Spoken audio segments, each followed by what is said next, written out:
I'm back. I'm back. Ooh, I'm back to streaming. Ooh, I'm back. Hi. Hi. How's everyone doing?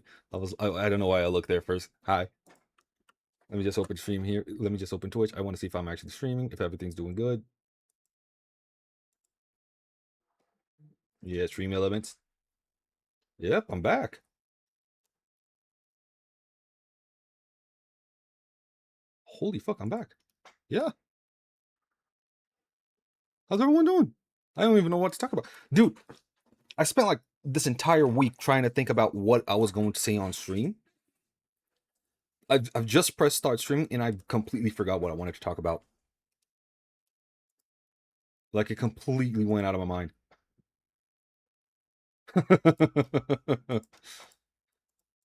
Holy. Oh, I'm back. I'm back. Holy dude, this feels weird. I'm not gonna lie. Holy dude. I am gonna try to find a background music, so I was looking for like 2 minutes before the stream started. I found a medieval tavern ambiance. D&D fantasy tavern music and relaxing melodies for relaxation sleep focus. I have no idea what the fuck that means. Well, let's see if it's going to do, going to be good for background music. Let's see here. I'm putting the mic up a little bit because I thought it was too low. Maybe put a little bit higher. No. Okay, there we go. Here? Is that good? A little bit lower? I think that's good. Yeah, I think that's good. How's everyone doing? If anyone's there. Just gotten back to stream. God, dude, this is weird. This is genuinely weird. Holy. Does Tangia work? Does Tangia actually still work? Let me see. I want to see if everything still works. It's been what? It's been 7 months since last I streamed. I want to see if Tangia works. I want to see if what else?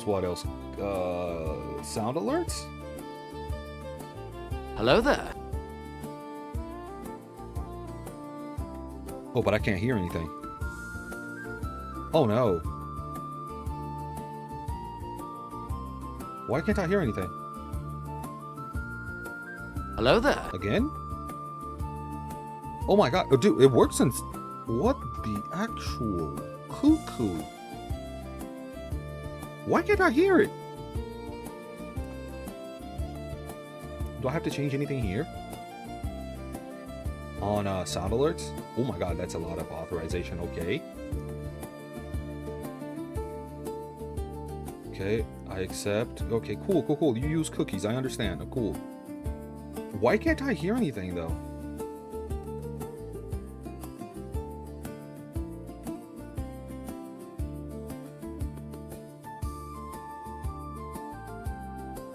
Hold up. Hello there. Okay, just now. Cool. I get it, but why can't I hear anything?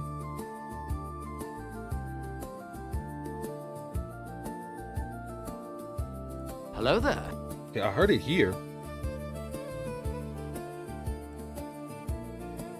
Why can't I hear it on stream?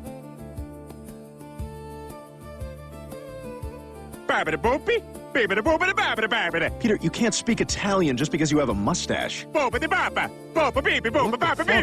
up, I gotta see this. I gotta see why this sound alert. Wait, sound alert.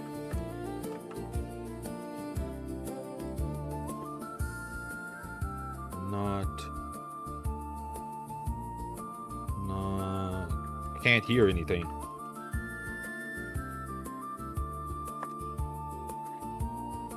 It won't sound for viewers. No, it's completely the other way. Viewers can hear it, but I can't.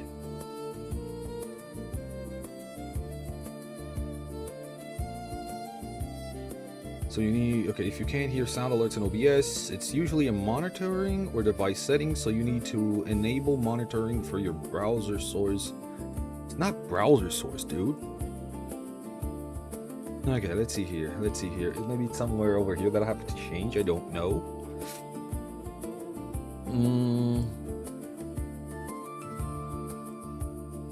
Not output. Is it output? No, it's not output. Is it something to do with... Where is it? Where is it? Where is it this one? Do I have to change anything here?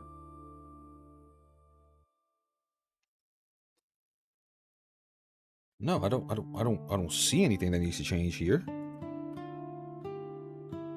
Oh my, this is fucking weird, not gonna lie. Why can't I hear it though?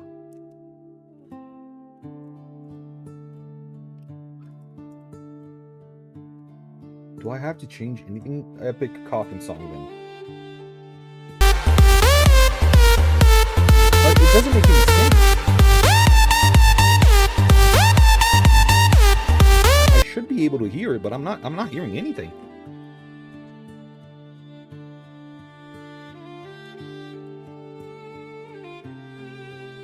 Dude, this is really, really weird.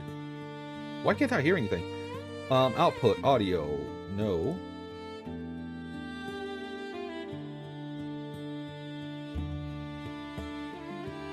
Okay, what the hell's going on?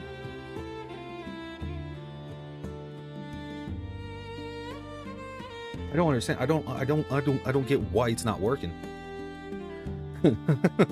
Technical issues. Why the hell isn't it working? Like, literally the sound alerts was working before I stopped streaming.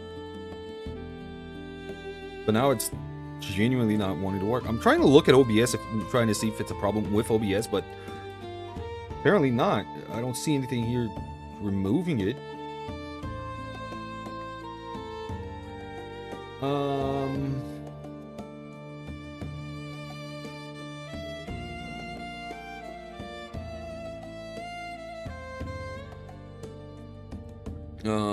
Let's see. Monitor and output. Yeah, I have it in monitor and output.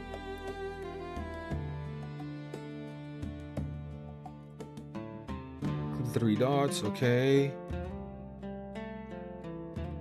Check OBS settings, file setting.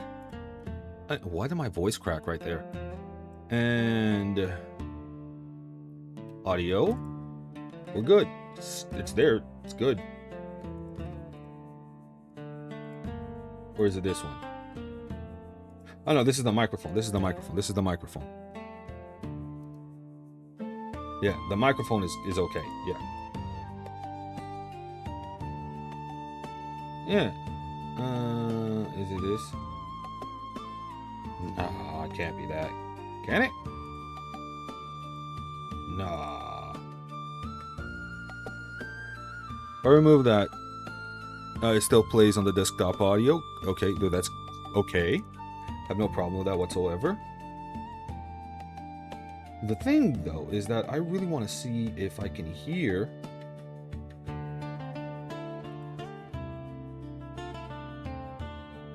There's nothing here. There is genuinely nothing here.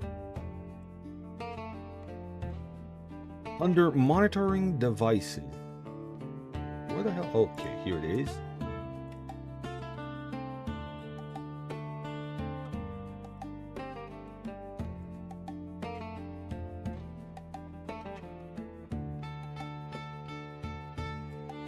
Let me see if it works now.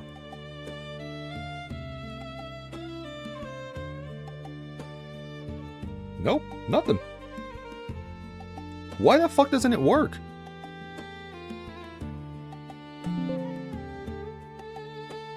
Why doesn't it work? What's going on?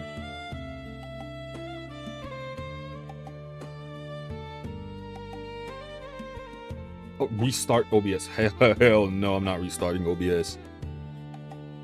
Dude, that's weird. Like, it genuinely has to work, but it's not. It's not working. Dude, this microphone arm's in the way. If I press here, though. If I go over here, nothing. Okay, there's nothing over there. Oh my god. Is the chat bot box as well going way too fast. Let me see. Testing chat box. Let me see if that's going out quickly. No, it's good. Yeah, I think it's good. And I don't know what the hell's going on. I genuinely think that everything else is working correctly. But what's not working is literally just sound alerts. So probably turn that off for now at least. And then try to figure out what else I can do. Because this doesn't, it's not making any sense why it can't work, you know? Why it's not popping up on stream. I think it's popping up just on stream for you guys. Maybe in the VOD as well, but not for me. I can't hear anything coming out of it. So I have no clue why. Yep. See? Test alert, nothing.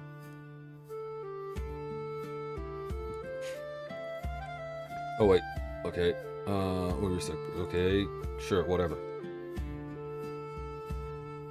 Okay, there it is. In most cases, I cannot hear my alerts, but my viewer stream can. What can I do? In most cases, this will be due to your sound alerts, browser sources, audio not being transmitted to you. To rule out the monitoring settings, check which of the three settings is it set to. It's on output and monitoring. So change the devices to something else and back before restarting your stream tool. To make sure the changes are remembered correctly, if you do not intend to use a monitoring device, you may want to set the monitoring device to your default desktop audio and turn off the output of the sound source.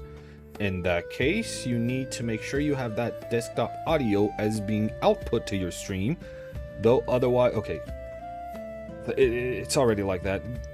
So I don't know what's going on.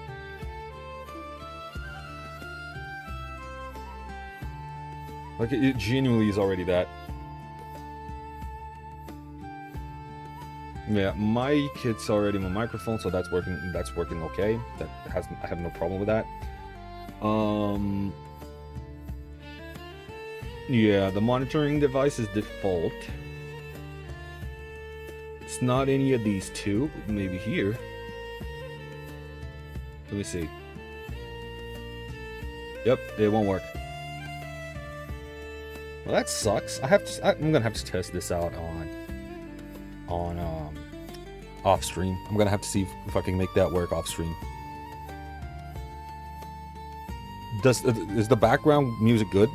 Does it serve as a good background music? I think it does. I genuinely hope it's a good background music. I'm going to. Okay, it's a 10-hour long. Holy shit.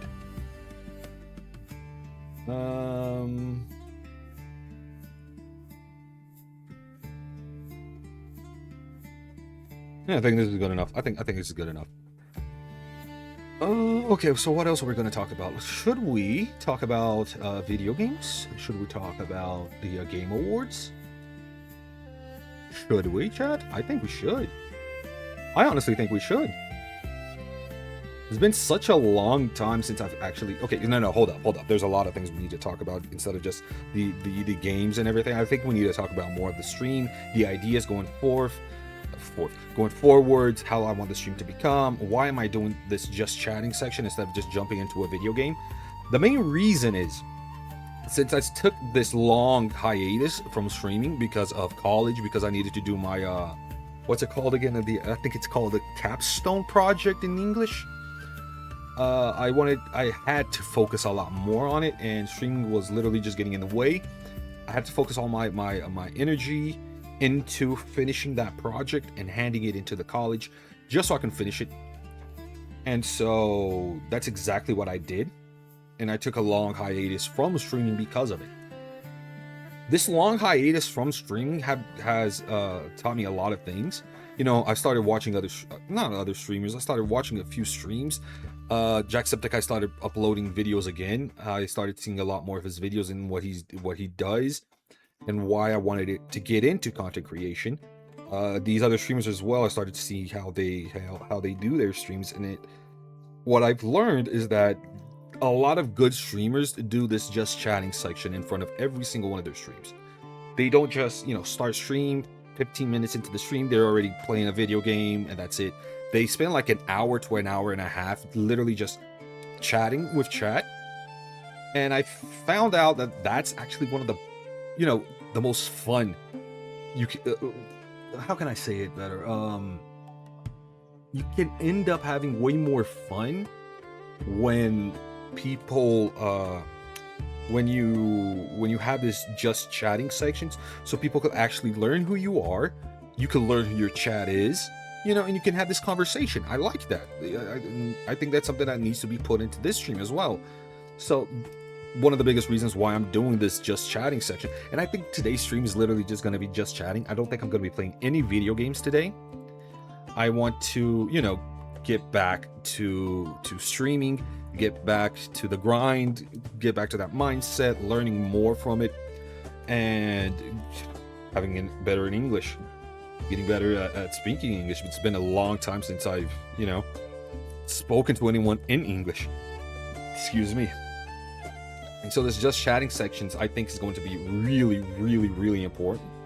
And I think I'm going to, try to do this from now on, a just chatting section in front of every stream, like an hour and a half. I think that's a good explanation, right? What else? What else can we talk about? Like, literally, what else can we talk about? Let me open my channel here real quick. I gotta see if I turned off the sound alerts. I did not. You know what? I'm gonna leave it on. Because I don't know. Hold up.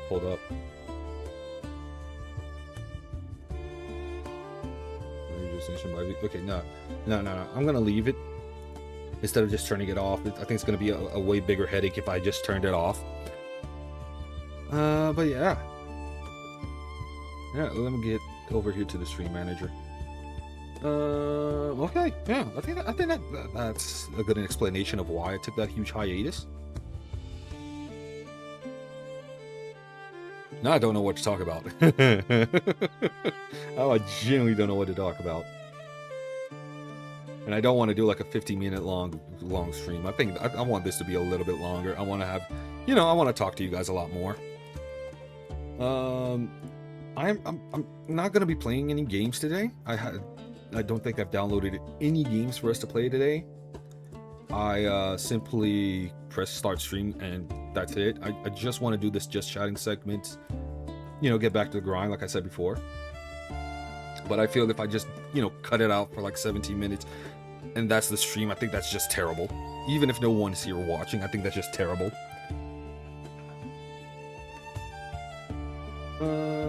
Should we talk about the Game Awards? Should we? Let me just see if I can find any videos here on YouTube. Game Awards 2025.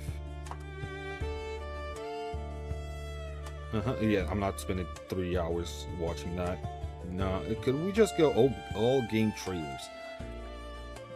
I did watch it. I don't remember one of the games that I've watched in the Game Awards.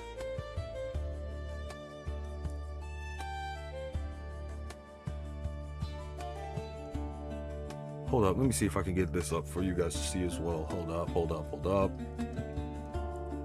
Yep, there we go. But now the camera up here. How you doing? You're doing good. Hey, chat. I do have the Total War open here. That is a game that I'm super hyped for. But what are these other games? Was there a Resident Evil one? I don't remember.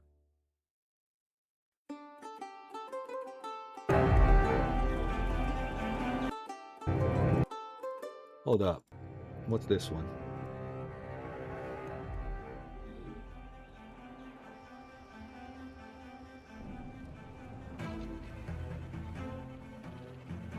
What's this one? Okay, these are pre-show trailers. Oh, this game is yeah, I do know this one. This is, ooh, I don't remember the name of it. It's the one that, well, it's like a Dark Souls for tanks. Like, that's the best way I can explain it.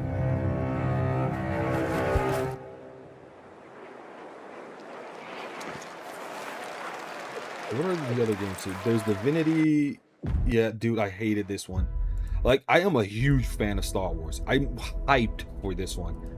But what I hate about, okay, hold up. What I hate about the game awards, not just, you know, this game awards, but previous ones as well, is that I've always seen the game awards as like show trailers for games that are going to be coming out next year, right? So I'm going to be showing you trailers this year, 2026, to then when you get to 2027, you're hyped for the games of that year. You're not going to be, you know, I think that's good.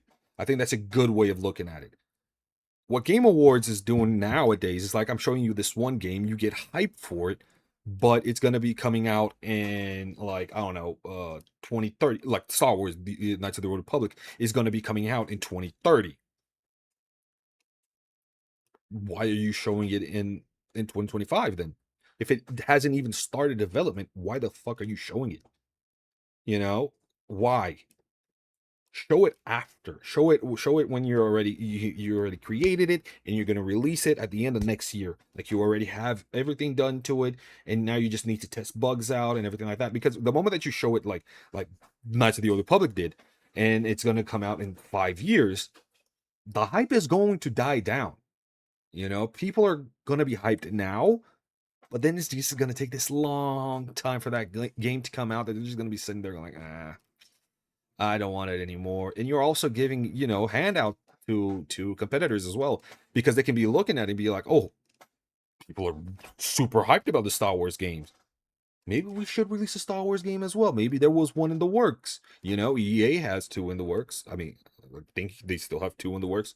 They could just release a Star Wars game with the hype that you left for Knights of the Old Republic, and now you lost out on so many other customers because they don't want to play your game anymore. They got the fix that they are so looking forward to. So this is something that I don't like about the Game Awards, about this. Let's show a game trailer today that's going to be coming out in 6 years. Like, I don't like that. If you're going to be showing a game trailer this year, make sure it's going to be coming out at least at the end of next year. Because a big example of that as well is like Elder Scrolls. Elder Scrolls 6 now, right? I think it's Elder Scrolls 6. So many people have forgotten about that game already. You know, there hasn't been any information about it, but its trailer had been shown, and I don't remember if it was on E3 or the Game Awards, but you know, people are going to lose interest. That's just how it works. Let me just put it on full screen.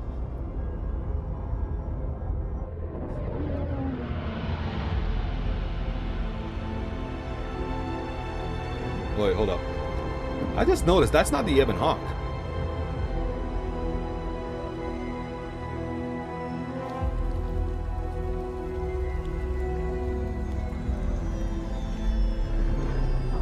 Oh no, this is another one, right? Yeah, Fate of the Old Republic.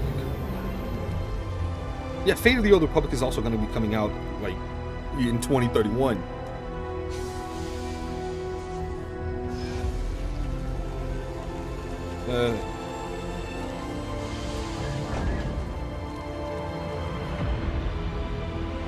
Tomb Raider. Yeah, holy shit, dude. I think it's the most hyped one. I think Total War's the most hyped one. All right. I'm gonna be talking about Warhammer then. Holy shit, I am super fucking hyped for it. This is the game that I'm most hyped for. Patient. Oh, that's it, man. That's cool. I didn't remember this one. Ooh, okay, let's watch this one for the Emperor. In the grim darkness of the far future, every soul's survival hangs by a thread. there's some things that I really want to talk about. Dude, I'm super fucking hyped for this one. I'm genuinely hyped for it. Mankind is beset by endless tides of aliens, Okay. traitors. There's some things that I want to talk about that as well. demons.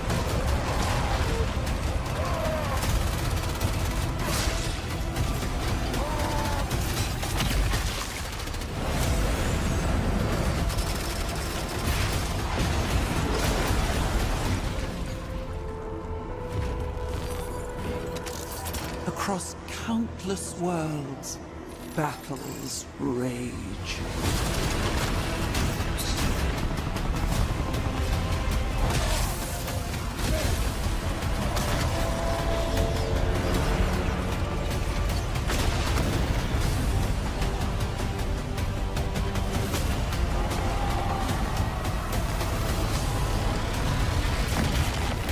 Dude, I'm so fucking hyped for it. Holy fuck.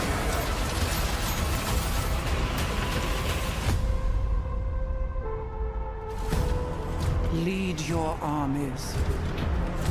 Conquer worlds. Fight on as the galaxy burns.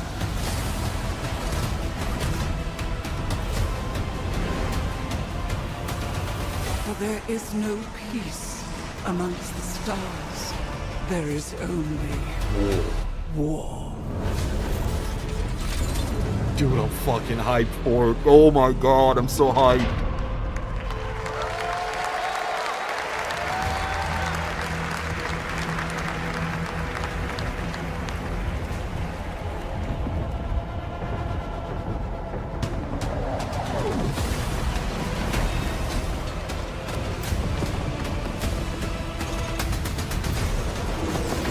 I am legit so fucking hyped for this.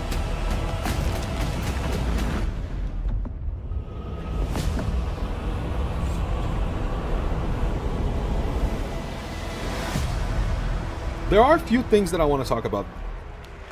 So, hold up. Was it here? Or I think it was before this one, right?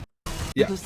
So, seeing here from the map, for anyone that I don't know why I did that one. Seeing this from this map, for anyone that knows how Total War works, what I think is going to be how this is going to work is like that each planet is going to have a little sector, right? Like you're battling here, like this is the invasion area that you've come into, and then after you've won this area, you have to attack here or here, and then continue growing until you capture everything, every single part of that planet. Then you conquer the planet. Like that's my theory. That's what I think how it's going to work. Which is kind of how Dawn of War did it on the first one. I don't remember what DLC it was. I don't remember the name of the DLC, but it's kind of how they did it. Like the DLC had what, 5 planets on it? I think it was just 5 planets. I think it was just a little system, right? Just a small little system. And that's how the planets work. That's how you conquer the planet. You went in to each one of these specific areas and you have to fight there and you go and conquer the entire planet.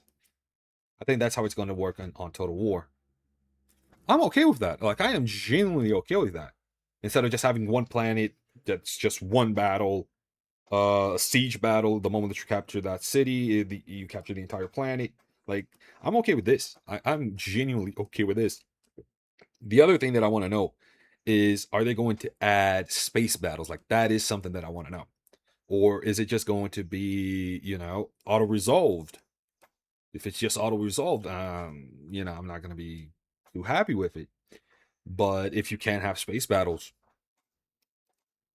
I'm okay with it. Let me see here. I have the Game Vision Developer Roundtable. It's a 26-minute long video. I haven't watched it. I have seen somebody talking about it, but the moment that I've seen a little bit of his I don't remember if it was a clip or a video. I remember seeing like a few seconds of it. Then I just stopped and went like, you know what? This might be something cool to talk about on stream. For me to react to it, for me to watch it, and for me to then talk about it. So I left it here for us. Let's just start it here, and I'm really curious to know what they're going to be talking about here, how everything's going to work. Fucking awesome. We've taken it so much further with this game. Now it's just There is war everywhere. You're not fighting on one planet. You're fighting on many planets. That's huge even for Total War scale. I mean,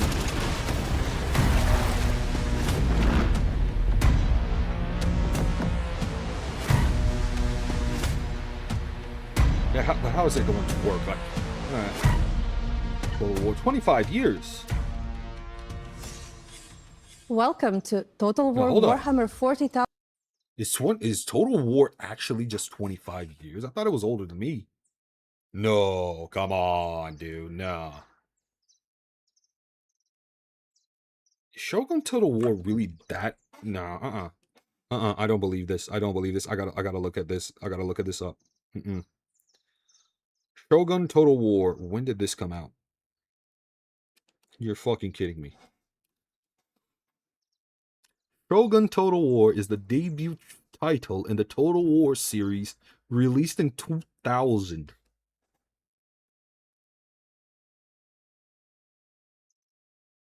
Dude, I don't like this.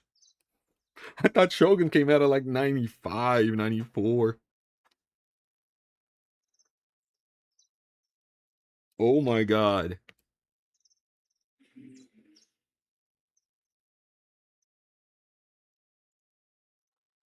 I don't like that. Why did I look that up? Just to hurt myself. Developer Roundtable. I'm Nastya, Senior Community Manager on Total War. And I'm Josh, Head of Player Engagement on Total War. Today, we are joined by some of our development team to give you the very first glimpse into what Total War Warhammer 40,000 will bring.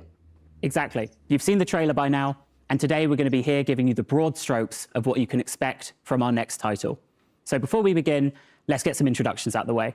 Dave, care to kick us off? Hello, I'm Dave Petrie. I'm the product owner for Battles on Total War, and I'm going to try and spend this interview not hogging all the time talking about orcs. Hi, I'm Ian Roxburgh. I'm the Principal Creative Director.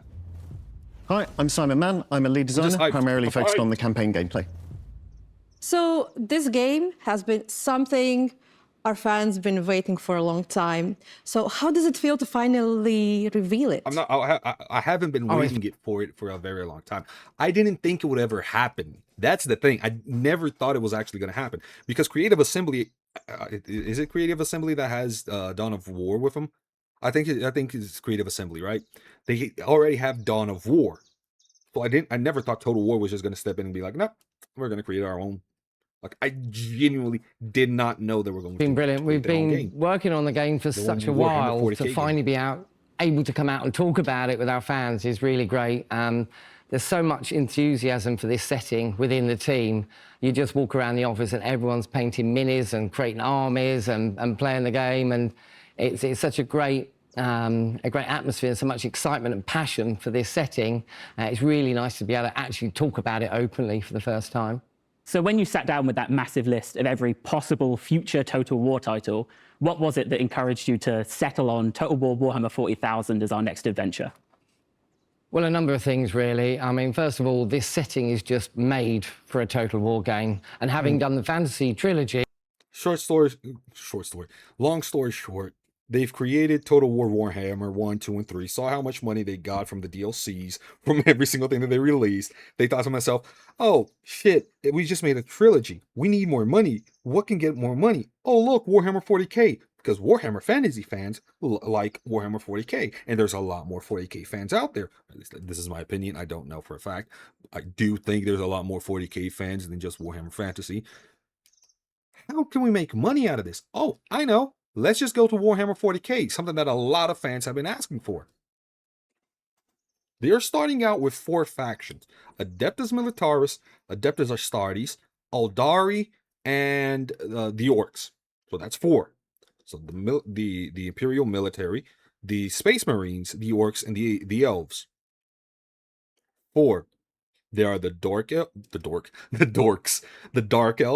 There's the Tyranids. There's shit, what was the name of them again? The knights that were fucking awesome. Who doesn't like a huge fucking robot on their side? There's the Tau, there's the Adeptus Sororitas, or the Battle Sisters, there's the Adeptus Mechanicus, there's Chaos, which is a huge one, there's the Dark Mechanicus. You know, there's a lot of different factions that they're not starting with. You see, they're not going to be starting with it. They're going to be selling it. I know this. I know that this is what they're going to be doing. I also think that in the future they are going to release the Primarchs as well. Hell, maybe they might release a DLC for the Horus Heresy. There's a chance that they might do that. That's a given. That's actually just a given. It's a lot of fucking money that they're going to be making out of this. I know this. I know. They are going to be doing that. But I'm still fucking hyped for it. I'm so fucking hyped and ready for it. With Games Workshop, we've formed a really good relationship with them over the years, and just that passion and the idea that we wanted to bring Total War to the stars. Okay. So what you I'm sorry, I'm pausing it a lot. I'm like I said, I'm hyped for it. I'm stoked. But he just said we created a connection with Games Workshop. Games Workshop and fans aren't that much friendly with each other. At least this is from what I know. They aren't that much friendly with one another.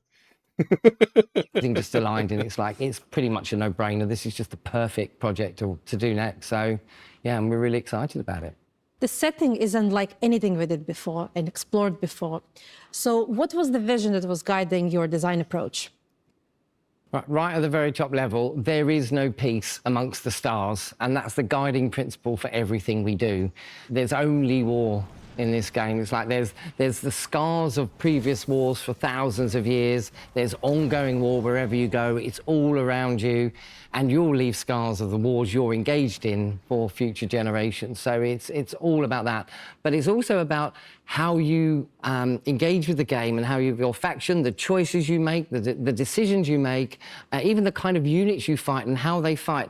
You can design them. There's a level of customization in the game where you can define the way you fight your war, the way you choose to, and the way you define your stories, and how that internal narrative develops throughout your experience with the game. Well, you've just touched on them there, but the factions. So this is a setting with a massive, rich, diverse cast of factions and characters and settings. How did you go about settling on Space Marines? Okay. So they're not going to be touching on that. What do you mean about unit customization? Like what do you mean by that? Like, I know that the Space Marines, they're gonna be having the army painter or something like that, in which you can create your own kind of chapter. Like, okay, cool, awesome. That's genuinely awesome. But what about unit customization? What do you mean? You're talking as if you've created it in a role-playing manner. And I like that. I genuinely do like having role-play mechanics in Total War in a setting like this. But how did you put it in? How did how are you going to flesh it out? Like, that is something that I'm curious about. Astra Militarum, Orcs, and Eldari as our starting races. So I think one thing we wanted to do was seize the opportunity to make some really cool asymmetric factions. I think the Warhammer 40,000, certainly the tabletop and the universe itself, offer us a lot of opportunities to bring asymmetry between these factions. They're all very different, right? If you look around this room and all the different kind of 4 factions you see around you, they're all going to play and feel very different to one another. That obviously meant we couldn't do all of them at once, right? We had to pick just a limited number because we really wanted to put the effort in to make each one very special. We decided to start with the Space Marines. For us, we think they're kind of one of the most important factions for our telling of the Warhammer 40,000 universe. They are this elite troops. They are the kind of scions of the Emperor. Their goal is to defend humanity and protect it from threats both within and without. But they're very limited, right? There's not lots of them. So when you're playing as them, you're not fielding tens of thousands of troops, right? You're fielding maybe kind of 100, 200 troops. But each one of those is worth 100 of any enemy. So they're really fun to play. And you're not controlling lots of units. So there's this kind of gameplay that feeds into that. We also really wanted to bring a faction that feels very Total War. we decided to go with the Astra Militarum because they are billions of men and women. Once again, they're all kind of part of the Imperium of Man. They're trying to defend humanity from the Xenos threats. But there are lots of them, right? Like, they are massed forces, regiments, there is artillery, there is front lines. It's something you'd see as a very military faction, right? Even down to their industrial complex, where they're building industry on planets and developing them in order to kind of fuel the machine and fund the development of more like tanks and infantry. So they kind of come in as a really nice kind of contrast to that, and a faction that I think a lot of more traditional Total War players will really vibe with, because it's got a lot of that kind of heraldry to it, as it were. I think the next faction that we chose to do was the Orcs. The Orcs are a really big part of the universe, but they're the enemy, right? We needed someone for the kind of Imperium to be battling against. And the Orcs, they are massed green tide of kind of chaos and energy that's charging across a battlefield, armed with metal sticks and axes and whatever they can jerry-rig together. Rocket launchers on sticks, but also like vehicles, right, which they've repurposed from Imperial scrap. Right, they're literally deconstructing the Imperium to build their own kind of war machines, as it were. And they offer this kind of beautiful energy to the more kind of military regimented side that you get with the Imperium. Lastly, we chose to do the Eldari.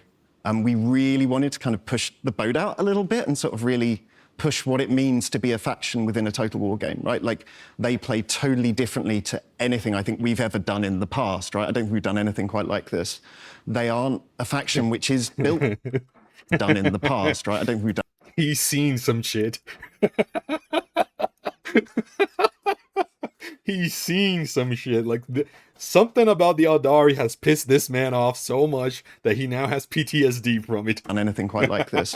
They aren't a faction which is built for kind of massed combat, right? Like, it's not big armies fighting one another. Every loss to the Eldari doesn't get returned, right? Their souls are being taken away by the Chaos Gods. Like, they are literally kind of fighting to death to try and protect the universe and the galaxy itself. So you're not fighting, once again, as I say, in this kind of frontline style aspects. You're using the webways and you're using your kind of stealth and your advanced technology, right, which none of the other factions have available to them, to actually kind of achieve your goals, right? And your goals aren't always just conquest, right? Your goals may actually be just kind of, don't allow this awful thing to happen. Stop this calamity that could be occurring to the galaxy. Like, everyone else is still trying to kill you while you're trying to do that, but you know what your mission is and what you need to achieve, and you approach it with kind of grim determination. So how did that affect the design approach?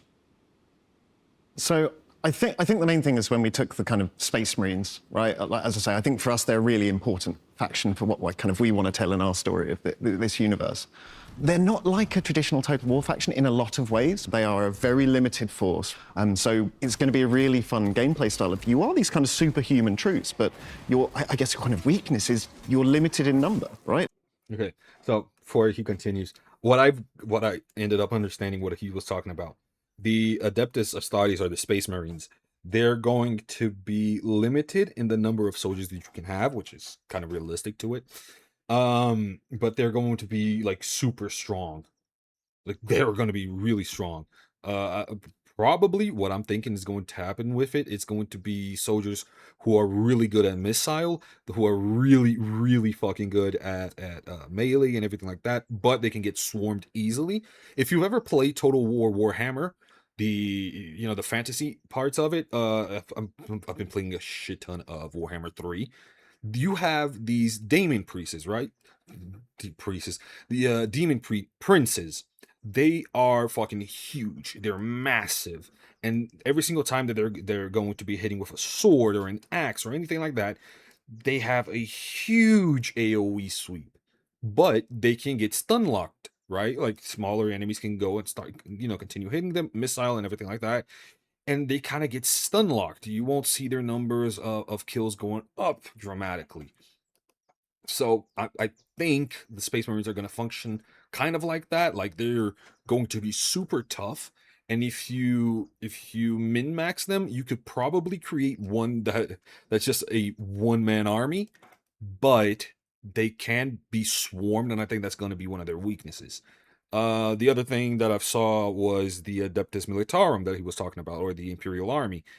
They do function as firepower, and each individual soldier is super fucking weak. Like, they're really weak. What's strong about them is that you can have a horde of them with heavy artillery, and all of these things, right? I think that's how they're going to be focusing a lot on it. Very cheap units, but you can just, keep throwing them out there over and over and over and over again without hindering your economy that much. I think that's how they're going to be playing. The orcs are going to function kind of the same way because they're not, a lot of people might think that orcs are on par with Space Marines. They're not on par. They're kind of lower to it.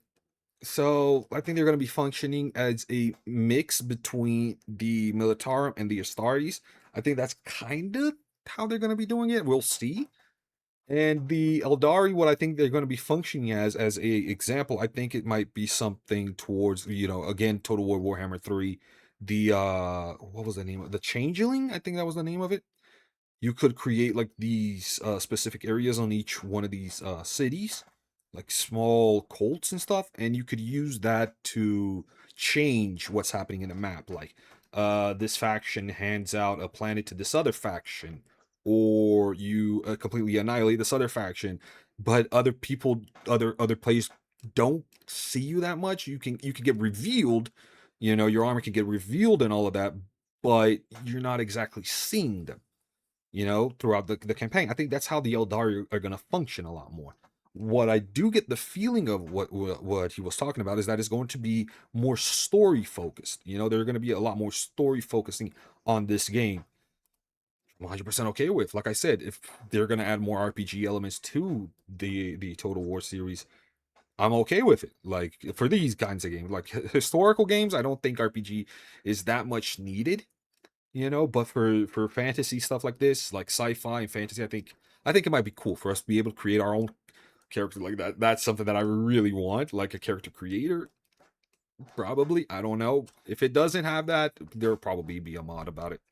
Like, you can take on any foe on those battlefields, but you've also got to make sure you're kind of measuring your losses, right? Because you're not building infrastructure, right? You're not kind of able to build new constructions in the same way as maybe the other factions. So you are really reliant on these troops that you've brought in to fight the battle, but it's also really fun to fight the battle as them.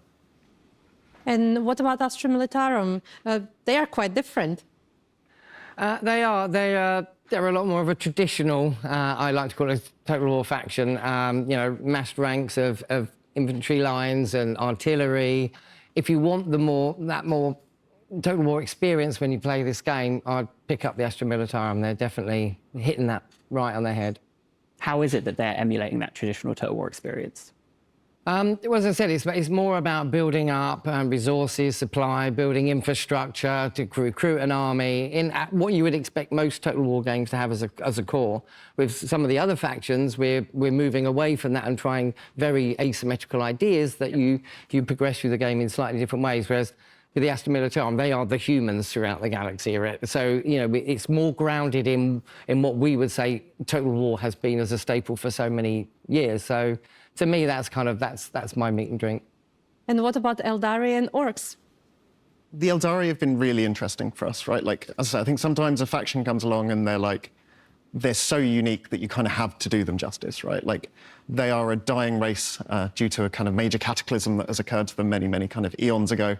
So they are kind of trying to prevent these cataclysms occurring, kind of more tragedy that could befall kind of humanity or any other race in the galaxy. They're not a faction that will fight toe-to-toe. You're utilizing your webway gates. Wait. They're not making the chaos. No, dude, they're not making chaos available for you to play outright. They're going to do the same thing that they did with Warhammer 1. They're going to sell the chaos soldiers as DLC. Look, they are being made. You just saw it. Like, there it is. It's right there. They are making it. It's going to be DLC. Oh, dude. They're not a faction that will fight toe-to-toe. You're utilizing your webway gates as a kind of traversal mechanism to move quickly from place to place, including moving to your craft world, a kind of off-map setup piece, which is actually where you're recruiting all your units. And you're setting up your various shrines, which allow you to access your more elite troops going through. So there's this really interesting gameplay here that, once again, a bit like the Space Marines, you're quite limited in number. Your troops are not a kind of infinite resource that you can use. You're actually kind of having to, once again, use them carefully because they're all a glass cannon. every soul lost is a soul not returned, right? So you have to really pick your fights and kind of challenge your enemies. And then there are orcs. And then there are orcs. God, Dave, do it. They're much less about that sort of like weird, sneaky stuff like hiding. They're much more upfront about building up a huge mass of boys and basically smashing through the solar system, through the galaxy in a big, terrible war, right? When that comes to the campaign, there are actually some sort of parallels with the Astra Militarum, for example, in that there are loads of them. They are building up resources, but they are much more about building up momentum and continuing to fight and continuing to It's crumping with the lads. You know, it's continuing to fight and continuing to push forwards a front line and making sure that the boys don't get bored and start fighting each other, right? It's about taking him and his lads and basically smashing along and keeping that momentum up and making sure you've always got something interesting to sink a chopper into. Dave likes the orcs. I love orcs. I wouldn't be able to tell. You've grown the scale for what we're fighting for from provinces to planets. How are you going to capture both the small details of planetary warfare and obviously the wider conflict? So it kind of starts with you're fighting on a planet, right? You're fighting in a battle, a kind of real-time experience. You've got thousands of troops kind of charging across the surface of a hive world, right? Kind of fighting in the streets of a hive city, firing powerful bombardments kind of at one another, either from orbit or from off field, right? And you're kind of fighting to take that hive city, maybe back for the Imperium in some manner.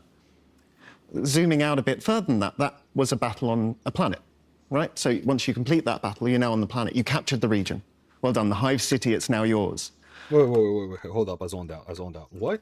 And you're kind of a hive world, right? Kind of fighting in the streets of a hive city, firing powerful bombardments kind of at one another, either from orbit or from off field, right?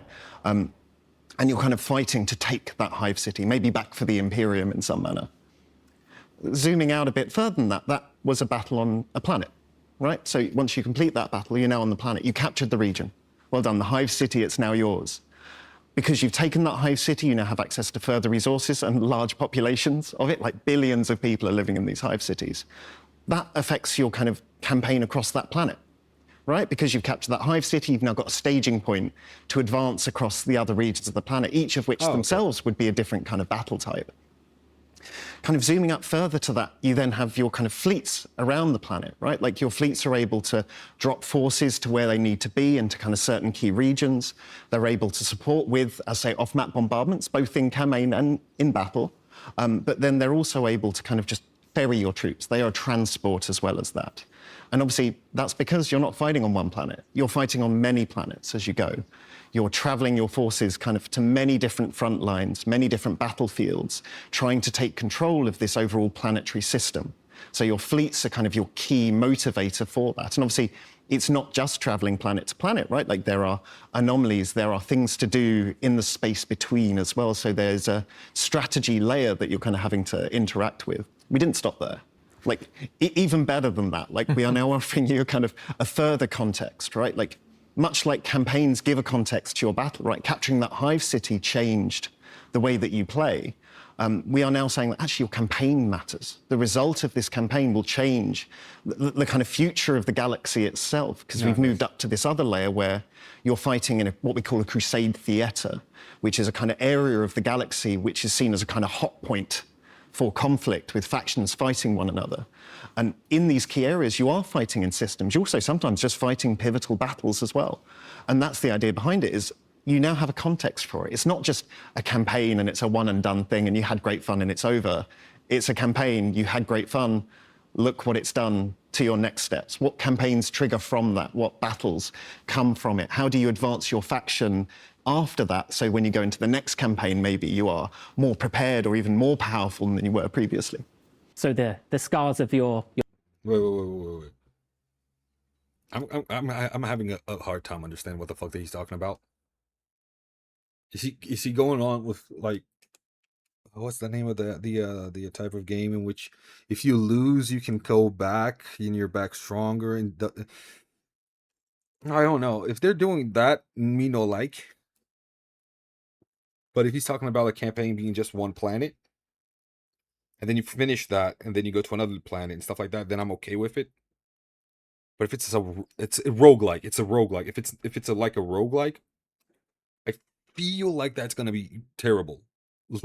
Because I think they're going to be doing that, and it's going to feel like Dawn of War 3 again, which means you have to have an online connection to be able to play these campaigns. I don't want that. I don't like that. I hate that. I don't know yet. I don't know. Campaigns and your battles, they're all going to be shown on that Crusade theatre level. But what's the worst thing you could do to a planet? You can destroy planets entirely. So pretty bad. It's pretty bad. Yeah. Unlike previous games as well, we obviously have let you raise cities, but there was always an opportunity to rebuild. But in the world of kind of Total War Warhammer 40,000, we are actually letting you just blow up and destroy a planet. It is a permanent action. There's no backseas, there's no takebacks. But also remember, it's not something that can be done frivolously, right? Like blowing up a planet by the Imperium is something requiring multiple layers of authorization. They would much rather throw away 1 billion human souls to reclaim a world than destroy it. However, there are extreme circumstances, and we do let you push the button. Fantastic. Well, assuming we have anywhere to fight, I have a... I know a playthrough that I'm going to do. World Annihilator. No planet in the galaxy left. Very big question for you. Might be a good playthrough. There's been a lot of speculation about it. You know, it's such an integral part of Total War, and fans have gone back and forth on how we'd do it, how we wouldn't do it. Battles. How did you approach designing battles in Total War Warhammer 40,000? Oh, there we go. That is a massive question, and I think with anything of this scale, like the first thing that you do is you go to the source material, right? You go straight into the codexes, and you go into the tabletop, and you play it, and you really feel it, and you get to know all of the factions, all the potential factions, and the different combinations of things that can happen. You look at all the toys and the fun stuff that you can do there, and then you start to think, well, how can we sort of transpose that to Total War, right? And obviously scale is a big thing for us. So we thought, well, we need to make sure we have ways to bring in all sorts of stuff, make sure that you can keep to sort of supplying the battlefield with your powerful units. So something that came as a real sort of natural occurrence was we have to have reinforcement play a really big part in what battles are. Again, not only for the scale, but also to create that sort of intrinsic link between the campaign. So now when we're playing, for example, Space Marines, who you've got sat on your fleet really, really matters, right? Because those are the people that are going to be able to come in via drop pod. They're going to be able to slam into the battlefield. We're going to talk about destruction. They can knock down buildings, right? They can destroy elements of the battlefield, change the battlefield, and they can start killing things where you need them to be, right? So the Space Marines can become all about that sort of like, Swiss Army knife approach to battle, right? And this is a fundamental part of the tabletop game. Absolutely. With all the factions, it's those reinforcements are a key part of that flavour, and it has to be therefore part of the Total War experience of it. Absolutely. So when you've got your units that you have specific roles for, they can sometimes now show up where you need them to if you sort of sequester them away in the right places. And we have different methods for each faction. Some are much more traditional. The Guard have less ways of interjecting directly into the battlefield. They might have to throw wave after wave of their own men up the battlefield in order to arrive in time to make sure that they get there before the last unit that is probably now flagging might be running away. So to replace them in time to keep them hold that line. You have the Orcs in a similar fashion. They do have some incredible teleportation technology. You wouldn't believe it, but they do. So they can really zap things into the battlefield and do some pretty wild things there too. And then, of course, you have the Eldari with their webway gates and things like that. So the ability to sort of pop up in unexpected places. All of these methods allow you to bring your toys to the table where you need them, right? And that was a really, really big part of making sure we captured this and sort of evolved the gameplay.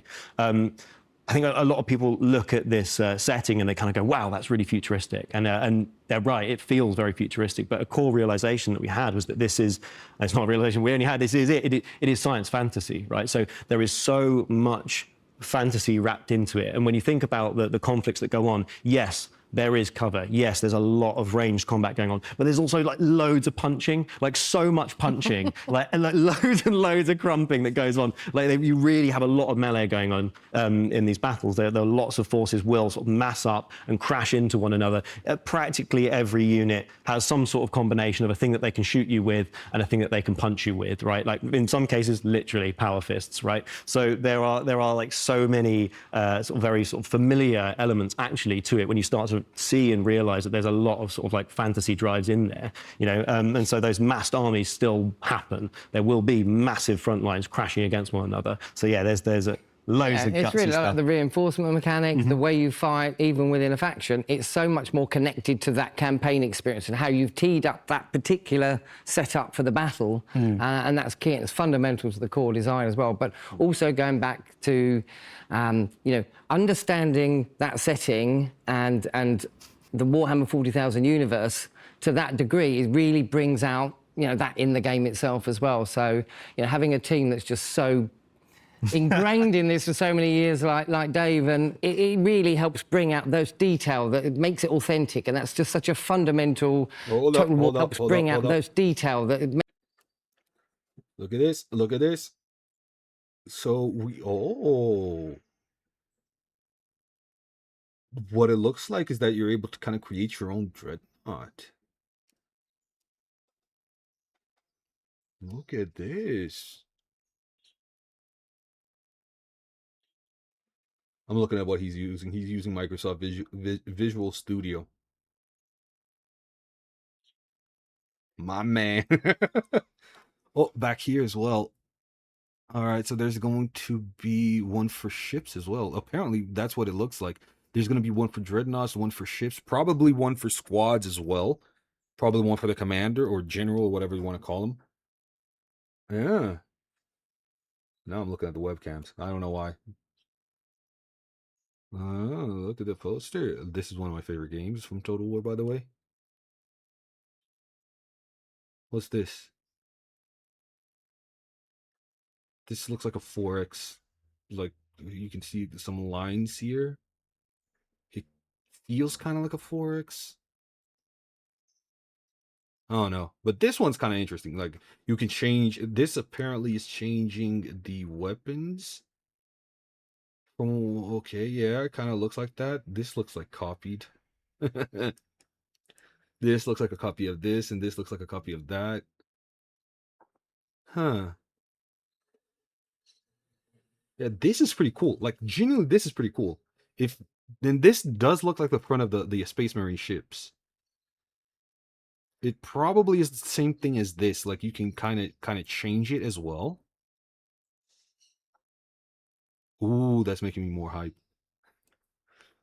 Ooh. Makes it authentic, and that's just such a fundamental Total War franchise pillar is authenticity. And let me see here. Let me see. Ah, okay. From what it looks like, with this.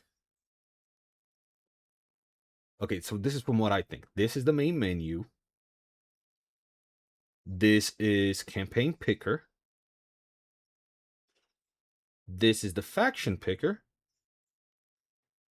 And this is the systems. So every single, from what he said, every single sector will have like systems in it, or like, solar systems and stuff like that. I think this is how it's going to be looking like. And you could choose, like, I want to attack that planet. So you will click on that one and it will open up to show like different regions in it. I think that's you can just see it coming out in this game in all the details as well as the bigger pictures. So I think that's key to what we need to do to bring that out in the game. And again, on that connection level, we really want to make sure that we capture again the scale of these conflicts. So when we're fighting these battles, they're not just like one battle happening in an isolated pocket. You are the flashpoint. You are the most important force fighting in the most important place that will decide the event on effectively that continent, right? But there is war everywhere, all across the planet's surface, right? So you really are that flashpoint. When you show up to battles, you often will have a purpose. There are things you are trying to achieve. It might be like, securing an orbital cannon, for example, to stop people from using it. But also you'll be joining and fighting against forces that are already present on the battlefield. It is not uncommon that you'll rock up as Space Marines and find that there are a bunch of Astra Militarum about to be overwhelmed by a bunch of sneaky Eldari. Or it might be that you show up as orcs and find that there's loads of really great Astra Militarum to beat the hell out of, right? So it's that kind of level of trying to, again, capture that scale, make sure we really are doing justice to this sheer volume of stuff and different units that are going to show up in this game. So we've spoken a lot about Total War Warhammer 40,000, but what is it that really the Total War's bringing here? What is it that our game is doing differently to other games in the 40,000 universe? Well, okay, I think the main thing here for us is scale.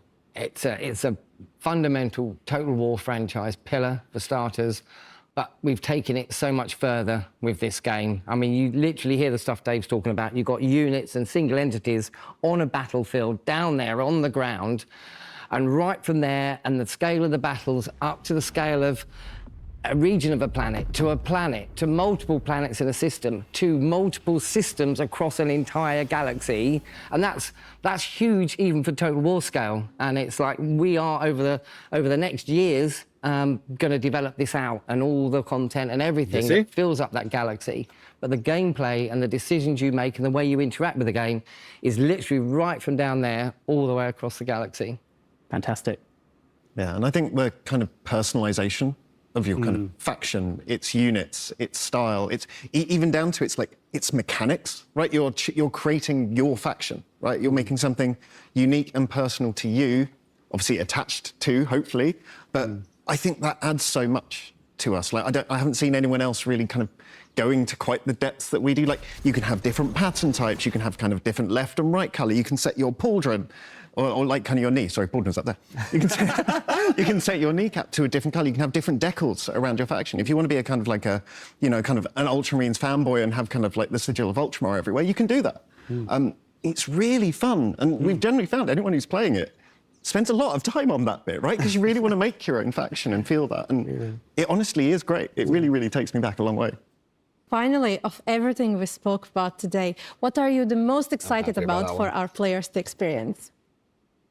I think for me it is the customization. Yeah, I was about to say that. For him, it's definitely 100% the customization, and I'm hyped with that one. That one, I'm 100% on his side. You just mentioned it, but it keeps coming back as this thing, right? Like everything comes back to this fact that I think for the first time I've made my faction, right? Like they're uniquely mine. No one else will have a faction anything like mine, right? Okay, yeah, there'll still be Space Marines, but they're my chapter, right? Like this is my Force Commander who I've kind of personalized. Like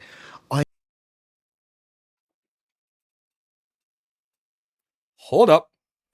But they're my chapter, right? Like this is my Force Commander who I've kind of...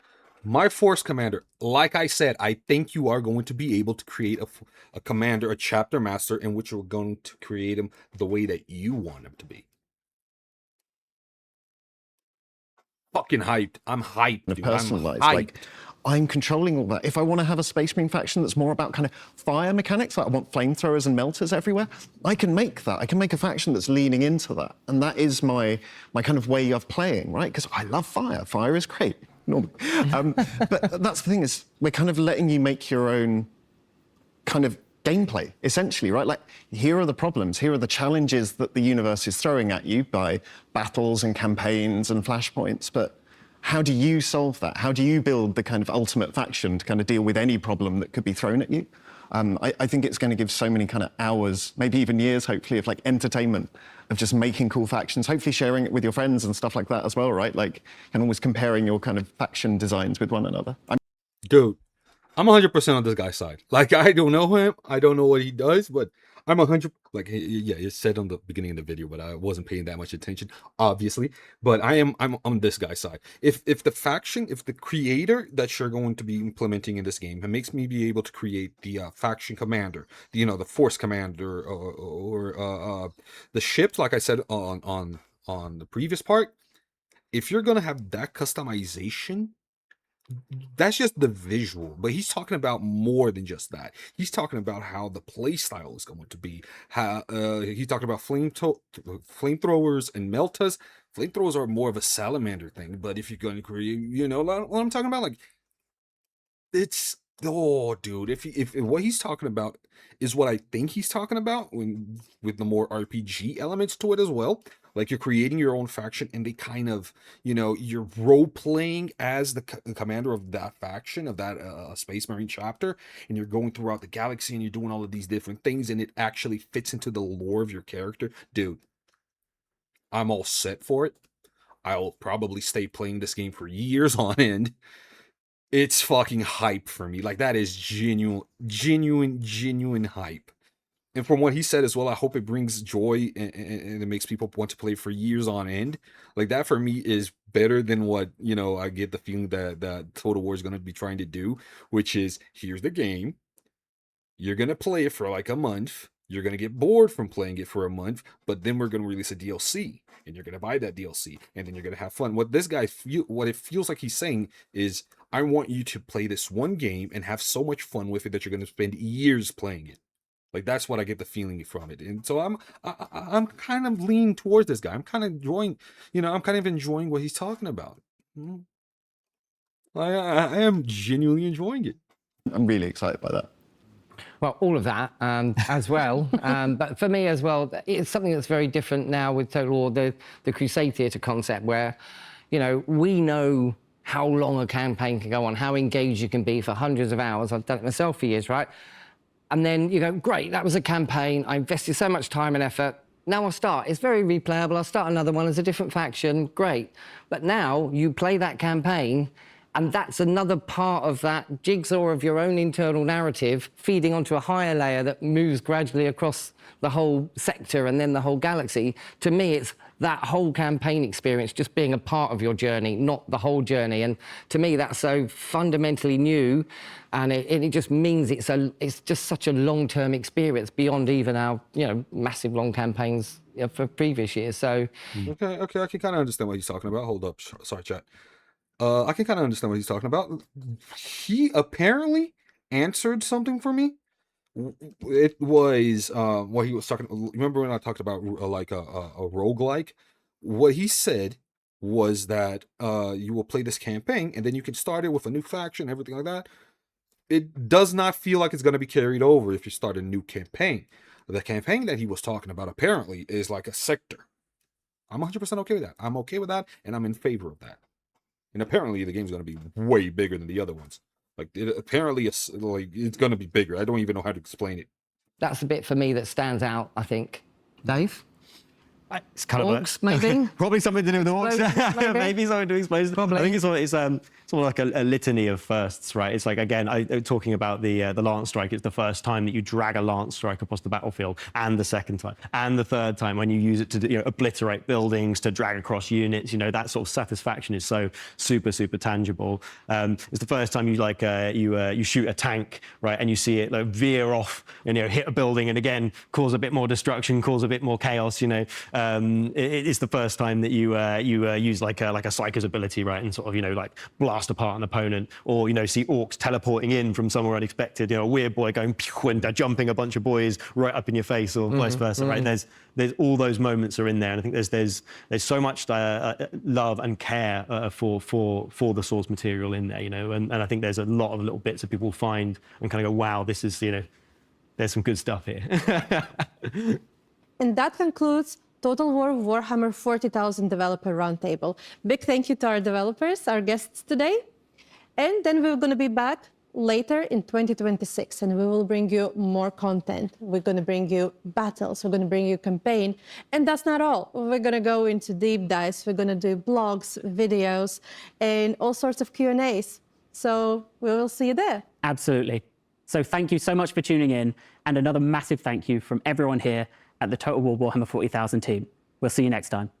All right. That's actually pretty cool. In my honest opinion, I like it. I genuinely do like it. Let me just get the camera here. Full screen. Hell yeah. I am genuinely hyped for that game. I am really hyped for it. I don't know how it's going to be, honestly. But from what I've seen what I've seen on this game vision, I'm kind of hyped for it. Like, I'm genuinely hyped for it. Hold up, I'm trying to see here. Yeah, there's also this one as well. Should we watch this one? How long is it? 2 minutes and 17 seconds.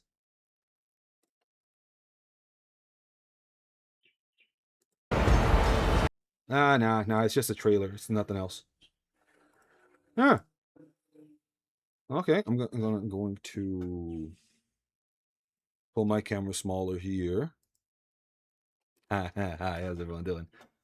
Oh, put the song back in. Okay, yeah, we're good. Yeah, I'm genuinely hyped for it. If there's one game that I'm hyped for this year, that is it. That is 100% it. Hold up. Let me just see here real quick. The camera is not how I want it to be. No. Is it control? Nope. Alt, yeah.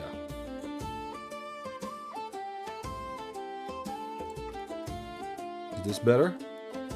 I think this is better, right? Yeah. Dude, I am hyped. I am hyped for it. That is one game that I'm seriously hyped for. I don't think I'm going to be playing it on stream yet. I don't know yet. But I probably won't be playing it on stream. Let's see. When it comes out, we'll see. Well, yeah. I think this is going to be the stream for today. I've been streaming for over an hour. I think that I do keep the viewers. Okay, so let me explain this real quick. Let me just turn this off because that's taking my whole attention. So I do take the viewer counter off simply because of anxiety and all that. So I do turn that off. I do sometimes click it like you saw because that my curiosity gets the better of me. But I do turn it off. That's why sometimes when I show this screen, you'll see it sometimes like this. The season amount is just because I don't want to see how long I've been streaming, because I'll feel like I have to stream more or I have to stream less or something along those lines. So I normally turn this off. I think that I'm going to be changing that from now on. I do think I'm going to leave it like this, probably with the viewer count lowered. Not lowered, sorry, with it cut off. But yeah, I think I'm gonna leave it like this. I could just do this as well, right? Show player. You know, to leave it like really meta. But yeah, I think I'm gonna leave the stream like this. Not like this. I think I'm gonna end the stream with this. I think it's a good stream, dude. My face is right there, and